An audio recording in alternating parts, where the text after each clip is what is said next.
ए अंकित, उड़ गया क्या? देख बेटा, सूरज चढ़ आया है। आलू उबाल लिए क्या? काका, कब का उबाल चुका हूँ, अभी मसाला पीस रहा हूँ। आज तीखा रखूँ क्या? लोग कहते हैं तेरे समोसे में जान नहीं है। तीखा मत कर बेटा, स्वाद बना रहना चाहिए। और हाँ, घी ज्यादा मत डालना, वरना नफा नहीं बचेगा। काका, आज घी थोड़ा ज्यादा ही डालूंगा। कल बीनू चाची बोल रही थी समोसे में वो पहले वाली बात नहीं रही। बेटा, लोग बातें बहुत करते हैं, तू अपने मन का कर, पर हिसाब में होशियारी रख। दुकान छोटी है पर इज्जत बड़ी है हमारी। मोहन ने अंकित को जब सड़क से उठाया था तब वो सिर्फ 7 साल का था। माँ बाप का कोई नामो निशान नहीं था। भूखा और रोता हुआ मंदिर के पास पड़ा था। मोहनलाल ने बिना सोचे उसे उठाया, घर लाया और उसे बेटे की तरह पालने लगा। काका, समोसे भर लिए हैं, अब तलने बैठता हूँ, तुम आराम करो। राम का नाम लेकर काम की शुरुआत कर। और आज गांव की ओर जरा जल्दी निकलना। दोपहर तक तो भीड़ इतनी बढ़ जाएगी कि संभालना मुश्किल हो जाएगा। अंकित दिन रात एक करके समोसे बनाता, टोकरी में भरता और गलियों में घूम घूम कर बेचता। उसका अंदाज सीधा, बोलचाल मीठा और व्यवहार सच्चा था। हर गली में उसकी आवाज गूंजती थी। गर्मा गर्म समोसे ले लो, मसालेदार घी वाले भरोसे के साथ समोसे ले लो। गर्मा गर्म समोसे ले लो, मसालेदार घी वाले भरोसे के साथ समोसे ले लो।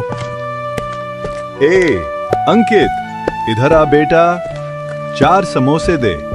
और हाँ, छोटू भूखा है, उसके लिए भी दे दे। अरे चाचा, छोटू के लिए पैसे मत देना, उसका हिस्सा तो रोज तय है। मैं अभी देता हूँ। बेटा, तू बड़ा आदमी बनेगा। इतने लोगों में एक तू ही है जो बिना मतलब के देता है।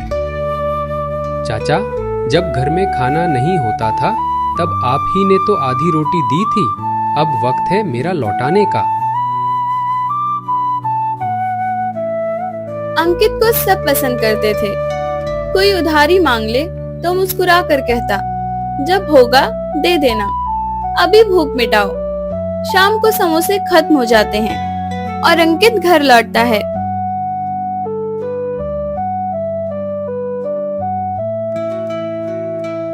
कैसा रहा बेटा आज? कुल 62 समोसे, 8 उधारी में 5 बांट दिए। पैसे में कुल 55 रुपये बचे। बढ़िया है बेटा। अब ये देख, तुझ में जो सच्चाई है ना, वही तुझे भीड़ से अलग बनाती है। समोसे सब बेचते हैं, पर तेरी बातों में घी है। काका, मैं बड़ा आदमी नहीं बनना चाहता, बस इतना कि कोई भूखा ना रहे। हमसे जो बनेगा करेंगे।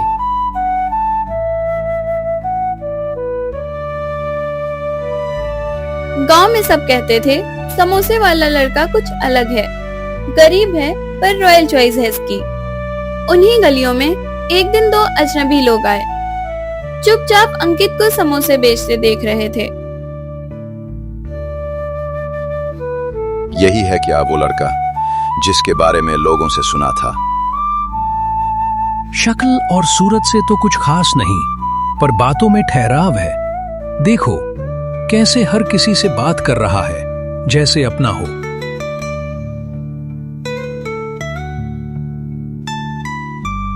उसी वक्त एक बूढ़ी औरत लड़खड़ाती हुई अंकित के पास आई।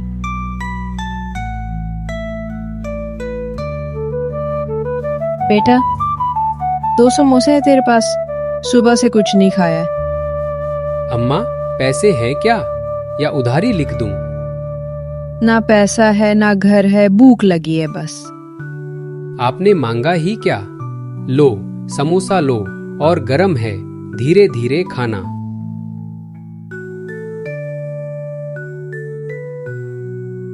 बेटा, तू खुद भूखा लग रहा है, तू खा लेना पहले। अम्मा, पेट से बड़ी भूख और कोई नहीं होती। आप खाइए, मैं बाद में खा लूंगा। वो दो अजनबी चुपचाप सब देख रहे थे।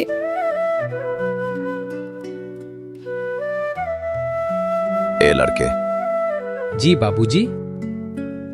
2 समोसे देना, और हाँ, ये जो दे रहे हो ना, उसमें झूठ मत मिलाना। बाबूजी, घी कम कर दूंगा, पर झूठ नहीं बोलूंगा। समोसे में नमी चली जाती है, पर ईमान में नहीं।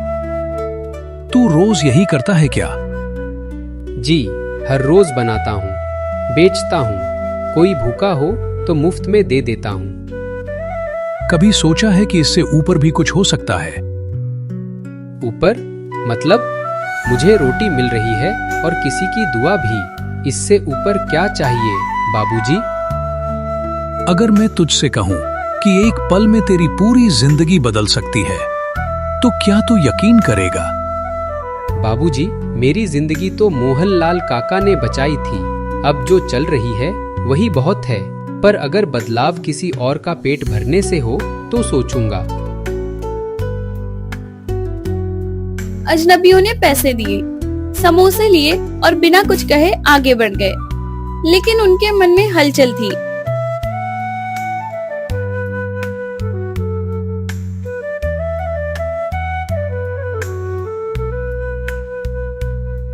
कैसा रहा बेटा आज? काका, सब ठीक था। समोसे जल्दी बिक गए, पर 2 अजीब आदमी मिले। बात भी अजीब की। कैसी बात? बोले, जिंदगी बदल सकती है। मैं समझा नहीं कि क्यों बोले। बेटा, जब लोग बिना मतलब की बात करें तो समझ लेना, या तो कुछ छुपा रहे हैं या कुछ बड़ा सोच रहे हैं। पर मैं क्या सोचूं काका, मैं तो बस समोसे बेचता हूँ और आपसे बातें करके दिन पूरा हो जाता है। यही तो बात है अंकित, जो छोटे काम को इज्जत से करता है वही बड़ा काम संभाल सकता है। वहीं दूसरी तरफ राजमहल में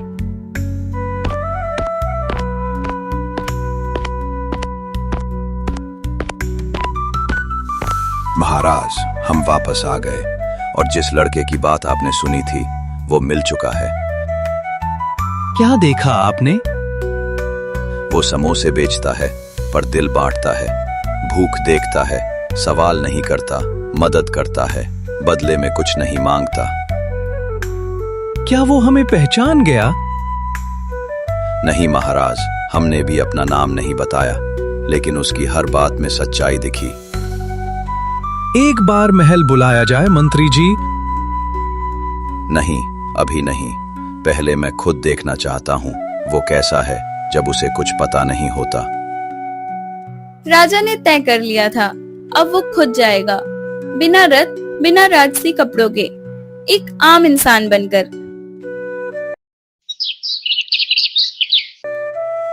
अगली सुबह अंकित रोज की तरह उठा, समोसे बनाने की तैयारी की। उधर राजमहल में राजा बलवीर सिंह भी अब आम वेश में निकलने को तैयार थे। मंत्री जी, आज कोई सवारी नहीं, कोई रक्षक नहीं, बस एक आम आदमी की तरह जाना है। महाराज, कोई पहचान गया तो? राजा को जब जनता परखती है तब असली पहचान होती है। आज मैं उसे देखने नहीं, महसूस करने जा रहा हूँ। राजा ने पुराना कुर्ता पहना और पैदल ही अंकित के गांव की ओर चल पड़े। गर्मा गर्म समोसा लो, आलू वाला, मसालेदार, दिल से बना हुआ समोसा। बेटा, एक समोसा देना। लो बाबूजी, अभी ताजे तले हैं, थोड़ा गरम है, धीरे से खाना। तुम ही अंकित हो? हाँ जी, आप नए लगते हो गांव में। मैं घूमने आया हूँ, तेरे बारे में सुन रखा था, अब देख भी लिया। मेरे बारे में? मैं कौन सा बड़ा आदमी हूँ बाबूजी, बस समोसे बेचता हूँ। बड़ा वही होता है जो छोटों को भी बराबरी से देखे। बड़ी बात तो कह दी आपने। नाम क्या है आपका?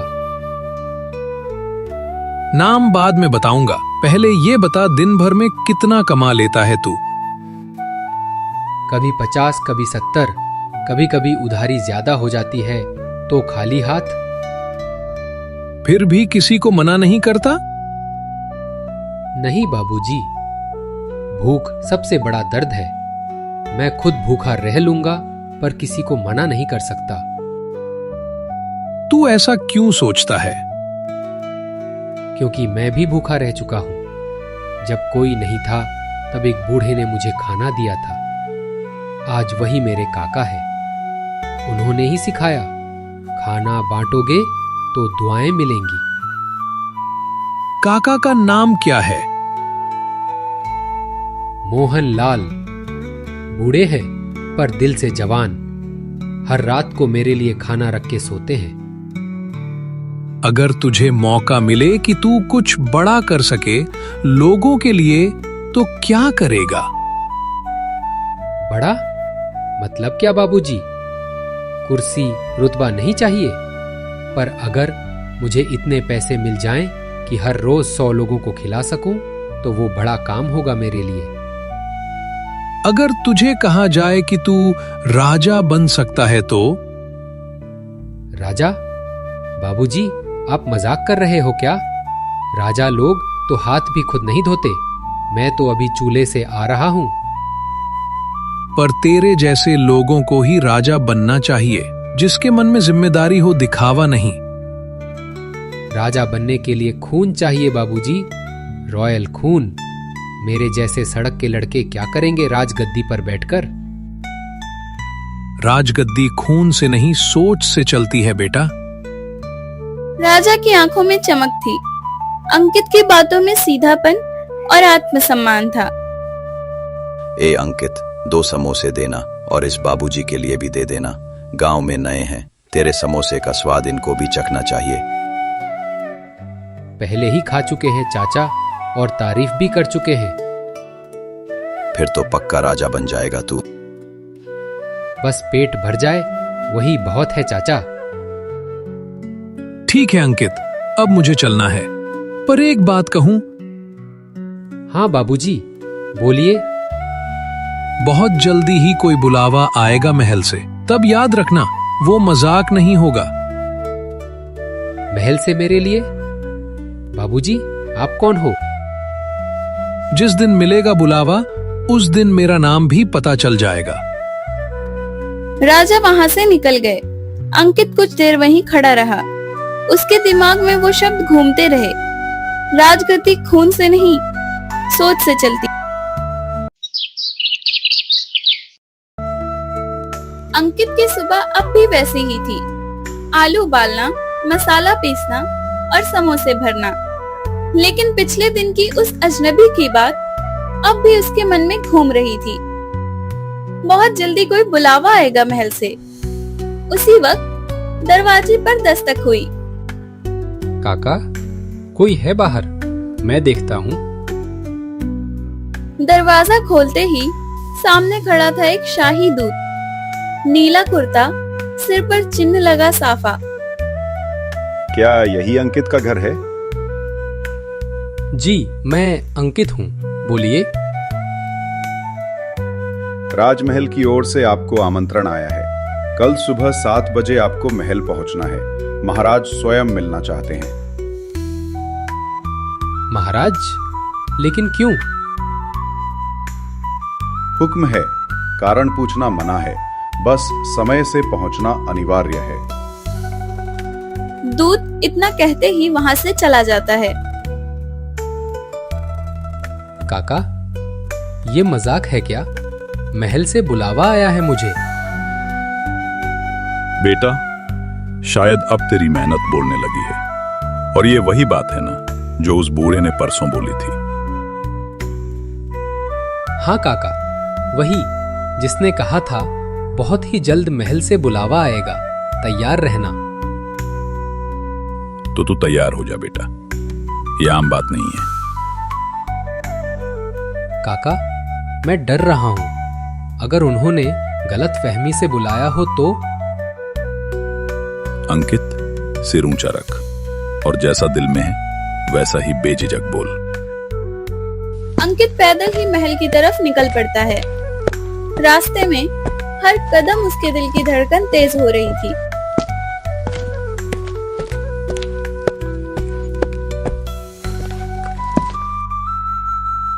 नाम अंकित, बुलावा आया है मेरा। भीतर आइए। महाराज दरबार में आपका इंतजार कर रहे हैं। अंकित दरबार में पहुंचता है। महाराज पहले से ही वहां पर मौजूद थे। तुम ही अंकित हो? जी महाराज, पर क्या कोई गलती हो गई मुझसे? गलती नहीं बेटा, अच्छाई ने तुम्हें यहां तक पहुंचा दिया। मैं समझा नहीं। मैं तो बस समोसे बेचता हूं, किसी को भूखा देख नहीं पाता, बस इतना ही। यही सबसे बड़ी बात है। आजकल लोग कुर्सी के लिए झूठ बोलते हैं और तू बिना कुर्सी के सच्चाई में जीता है। महाराज, आपके जैसे बड़े लोगों से मिलना ही मेरे लिए बहुत है। आप मेरा नाम कैसे जानते हैं? मैंने खुद तेरे समोसे खा के देखा, तुझे देखा, तेरा व्यवहार देखा, तेरा दिल देखा। आप वही हैं, वो बाबूजी जो बोले थे कि बुलावा आएगा। हाँ बेटा, वही हूं मैं। अंकित कुछ पल के लिए चुप रहता है। महाराज, मैंने कभी नहीं सोचा था कि कोई राजा मुझसे इस तरह मिलेगा। मैं राजा हूं बेटा, पर इंसान भी हूं, और इंसान की पहचान आंखों से नहीं, दिल से होती है। मैं यहाँ क्या करने आया हूं महाराज? कुछ दिन हमारे साथ रहो, बात करो, देखो, समझो। ये महल, ये दरबार सब महसूस करो, उसके बाद कुछ तय करेंगे। मुझे कोई बड़ी कुर्सी नहीं चाहिए महाराज, मैं तो आज भी समोसे बना सकता हूं। इसीलिए ही तुझे बुलाया है। तुझ में वो है जो बड़े बड़े राजघरानों में भी नहीं होता। अंकित की आंखें भीग गईं, पर उसने आंसू पोंछ लिए। उसके मन में सवाल था, लेकिन अब डर नहीं था। महाराज, एक बात पूछूं? पूछो। अगर मैं इस सब के लिए लायक ना निकलूं, तो क्या होगा? तो हम तुझे सलाम करेंगे, क्योंकि तूने खुद को नहीं बदला। वहीं बैठा अंकित अब किसी राजा से कम नहीं लग रहा था। न उसके कपड़े बदले थे, न उसकी चाल, पर उसके भीतर एक बदलाव शुरू हो चुका था। अब अंकित महल में रह रहा था। कोई महंगे वस्त्र नहीं थे, न ही किसी खास कमरे की मांग। वहीं एक कोने में चारपाई पर सोता, सादा खाना खाता और सबके साथ आम व्यवहार करता।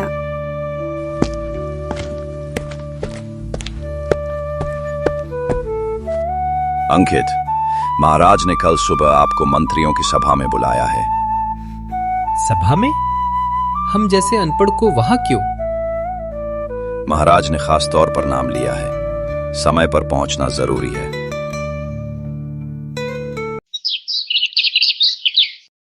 अगली सुबह अंकित मंत्रियों की सभा में जाता है। अंकित, आज इस दरबार में एक मुद्दे पर चर्चा होगी। हम चाहते हैं कि तुम भी सुनो और अपने मन की बात कहो। महाराज, मैं तो बस समोसे वाला हूँ, दरबार की बात क्या समझूंगा? दरबार की बात जरूरी बात होती है, जनता का भला, और तुम जनता की आवाज हो। महाराज, गांव के कुएं सूख रहे हैं। नया तालाब बनवाने का प्रस्ताव है, लेकिन इसके लिए कुछ किसानों की जमीन अधिग्रहित करनी पड़ेगी। लेकिन बिना मुआवजा दिए अगर जमीन ली गई तो लोग भड़क सकते हैं। अंकित, तुम क्या सोचते हो? महाराज, किसान अगर जमीन देगा तो उसकी रोजी रोटी कौन देगा? और अगर तालाब नहीं बनेगा तो पानी कहां से आएगा? दोनों ही जरूरी है। तो क्या हल हो सकता है? मुआवजा ऐसा दो कि किसान का मन भी भर जाए और काम भी हो जाए। और गांव के लड़कों से तालाब खुदवाओ। मजदूरी उन्हीं को मिलेगी, काम भी होगा और पेट भी भर जाएगा। सभा में एक पल के लिए खामोशी छा गई। फिर महाराज मुस्कुराए। तू तो बड़ी सोच रखता है बेटा। महाराज, हमने खेत देखा है, पसीना गिराया है, भूख झेली है, जो भोगा है वही सोचता हूँ। बाद में महाराज अंकित को महल के आंतरिक काम दिखाते हैं। ये है राजकोष। यहाँ से सारा खर्चा चलता है, सेना निर्माण और प्रजा की सहायता। इतना सोना, इतने में तो पूरे गांव के लिए 100 कुएं खुद सकते हैं। ठीक कहा तूने, लेकिन ये भी समझ, इसे चलाने के लिए भी व्यवस्था चाहिए। अगर व्यवस्था ही रखनी है तो ईमानदारों से बनानी चाहिए। और तू क्या खुद को ईमानदार नहीं मानता है? मैं कोशिश करता हूं कि किसी को धोखा ना दूं। बाकी सही गलत ऊपर वाला जानता है।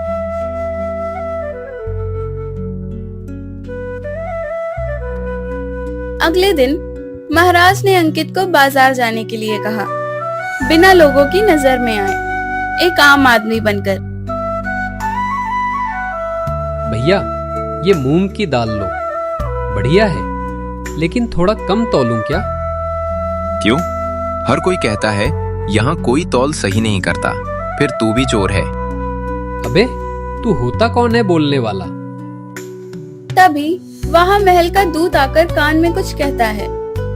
व्यापारी के होश उड़ जाते हैं। ये राजमहल से भेजे गए विशेष अतिथि हैं, संभल के बोल। माफ कीजिए सरकार, गलती हो गई, अब कभी नहीं करूंगा। अंकित लौटकर दरबार में आता है। कैसा रहा अनुभव? महाराज, लोग कानून से नहीं, डर से बदलते हैं, और डर टिकता नहीं। तो क्या करें? लोगों को भरोसे से जोड़ो। जब तक राजा से रिश्ता डंडे का रहेगा, दिल से कोई नहीं मानेगा। उसी रात महाराज ने मंत्रियों से कहा, हमने उसे परखा, पर हर बार उसने हमें सिखाया। ये लड़का सिर्फ समोसे नहीं, सोच भी बेचता है। राजा साहब, अब फैसला आपको करना है। ये उत्तराधिकारी बनने के लायक है या नहीं? अभी एक बात और देखनी बाकी है। ये लड़का सत्ता की खबर सुनकर बदलता है या नहीं? अब तक अंकित ने महल में सबका दिल जीत लिया था। उसकी सादगी, सोच और ईमानदारी ने दरबार में बैठे बड़े बड़े मंत्रियों को सोच में डाल दिया था। लेकिन महाराज अब भी पूरी तरह से संतुष्ट नहीं थे। मंत्री जी, आज तक हमने जो देखा वो अंकित का बाहर का चेहरा है। अब देखना है कि भीतर क्या है। क्या सोच रहे हैं महाराज? अब समय है उसे असली परख में डालने का। ऐसी स्थिति लानी होगी जहां उसका मन डोले, लेकिन वो सही रास्ता।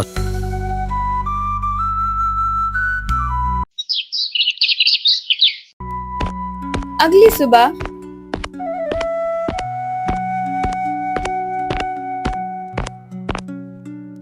अंकित, महाराज आपको गोपनीय कक्ष में बुला रहे हैं, अकेले ही आना है।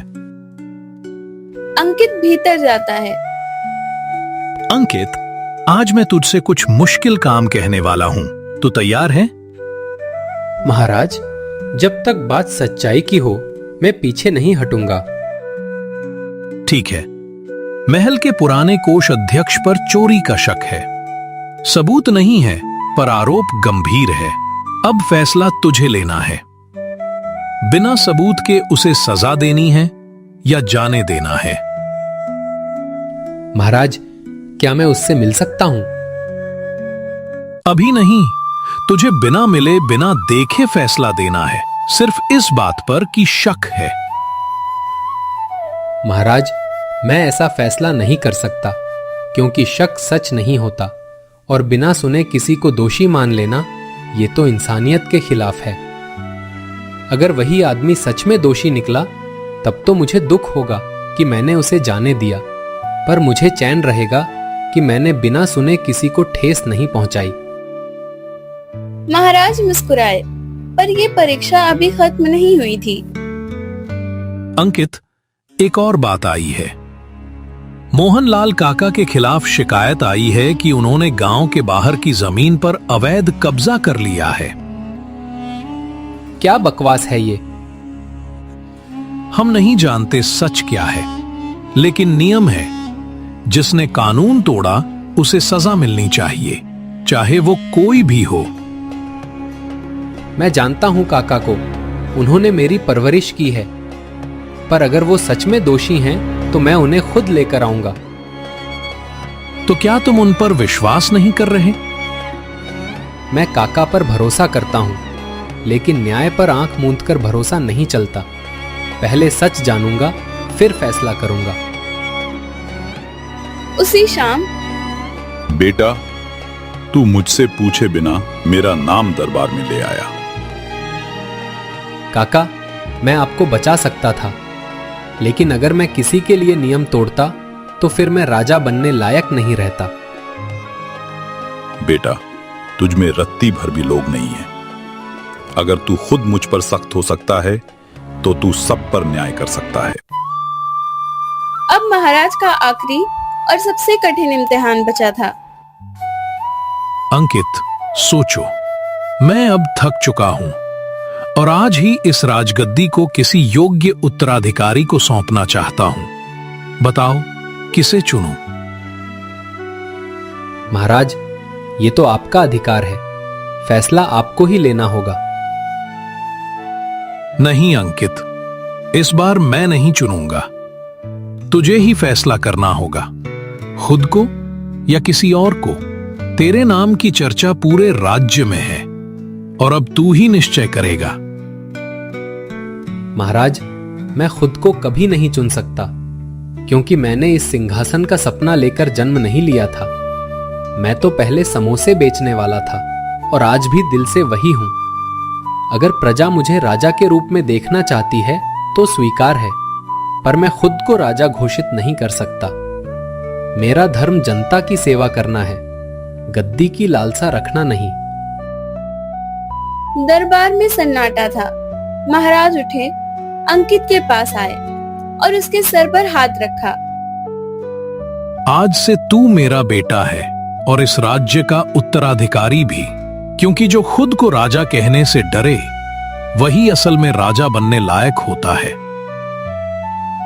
अंकित को उत्तराधिकारी घोषित करने के बाद पूरे दरबार में सन्नाटा पसरा हुआ था। कुछ चेहरे शांत थे, कुछ में असहमति और कुछ अभी विस्मय में डूबे थे। महाराज, निर्णय आपका है और हम उसका सम्मान करते हैं, परंतु क्या ये उचित नहीं होगा कि जनता की राय भी ली जाए? आखिर वही इस राज्य की आत्मा है। जब मैंने अंकित को परखा तब मैं ही जानता था, मैं ही राजा।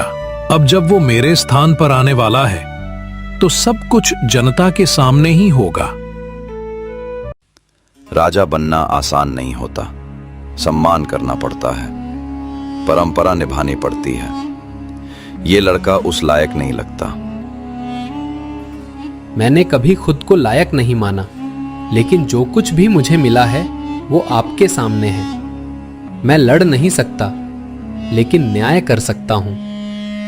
मैं राजसी भाषा नहीं जानता, लेकिन सच बोलना जानता हूं। जो लड़का अपने बाप समान आदमी पर भी शक कर सके न्याय के लिए, वो किसी से भेद नहीं करेगा। ऐसे ही तो राजा बनते हैं। राजा तलवार से नहीं, नीयत से बनते हैं। यही मैंने इस लड़के में देखा है। आज ये जो गद्दी पा रहा है वो ताज नहीं, एक जिम्मेदारी है, और ये लड़का इसे समझता है। कुछ ही समय में राजगद्दी अंकित को सौंपे जाने की घोषणा दरबार से बाहर भेजी गई। महल के बाहर भीड़ जमा होने लगी और उनके चेहरे पर भी वही सवाल थे। क्या सच में समोसे बेचने वाला लड़का अब राजा बनेगा? अगर इस राज्य में मेरे जैसे लोगों को भी गद्दी पर बैठने का हक मिल रहा है तो इसका मतलब है कि अब इस गद्दी का मोल और बढ़ गया है। मैं राजा नहीं बनना चाहता, लेकिन अगर मेरी सेवा से किसी की जिंदगी आसान होती है तो मैं ये बोझ उठाऊंगा। अब ये मेरा नहीं, इस राज्य का बेटा है। यही इसका नया राजा होगा। पहले लोग चुप थे, फिर धीरे धीरे आंखों में चमक और दिलों में विश्वास उतरने लगा। अंकित अब राजा था, पर उसके माथे पर ताज नहीं, दिल में एक जिम्मेदारी थी। अंकित को राजा बने कुछ ही दिन हुए थे। महल की हर दीवार उसे नई लग रही थी, पर उसका दिल अब भी वैसा ही था, साफ, सीधा और सेवा में जुड़ा हुआ। एक सुबह दरबार में अफरा तफरी मच गई। महाराज, बगल के गांव पथरोल से खबर आई है। वहां के किसान और महाजन के बीच झगड़ा हो गया है। कुछ लोग घायल हैं और जमीन को लेकर बहुत तनाव है। कितने लोग जख्मी हुए हैं? 6 आदमी और गांव 2 भागों में बट गया है। कोई कहता है जमीन उनकी है, कोई कहता है दस्तावेज जाली हैं। जमीन इंसान से बड़ी नहीं होती। मैं खुद वहां जाऊंगा। राजा खुद चलकर समाधान करे, इससे बड़ी बात कुछ नहीं होती। अंकित बिना किसी शाही रथ के साधारण वेश में उस गांव पहुंचा। वहां लोगों की भीड़ जुटी थी। दोनों पक्ष तनाव में थे। अंकित के आते ही शांति सी छा गई। दोनों पक्षों को बुलाओ, अब बात खुले दरबार में होगी। महाराज, मेरे दादा परदादा ने इस जमीन पर खून पसीना बहाया है। अब ये महाजन इसे हड़पना चाहता है।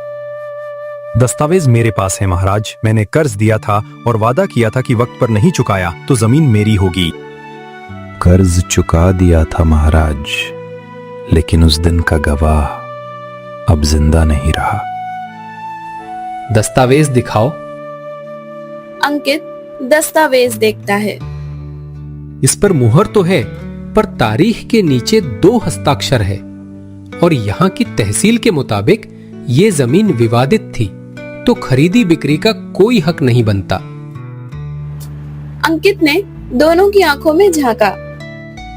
अगर जमीन तुम्हारी होती तो तेरी आंखों में डर नहीं होता, और अगर इनका झूठ होता तो इनकी आवाज में विश्वास ना होता। फैसला यही रहेगा, जमीन किसान की और उस पर ना कोई कर्ज ना कोई दस्तावेज लागू होगा। लोग तालियां बजाने लगे। सही कहा राजा ने, यही असली न्याय है। अंकित ने लोगों का दिल जीत लिया था, लेकिन उसे अब भी ताज की परवाह नहीं थी। राजा वही होता है जो झुककर उठाए, ना कि कुर्सी पर बैठकर हुक्म चलाए। उस दिन पूरे राज्य में एक ही बात थी, समोसे बेचने वाला अब सिर्फ राजा नहीं, लोगों का राजा बेटा बन चुका था।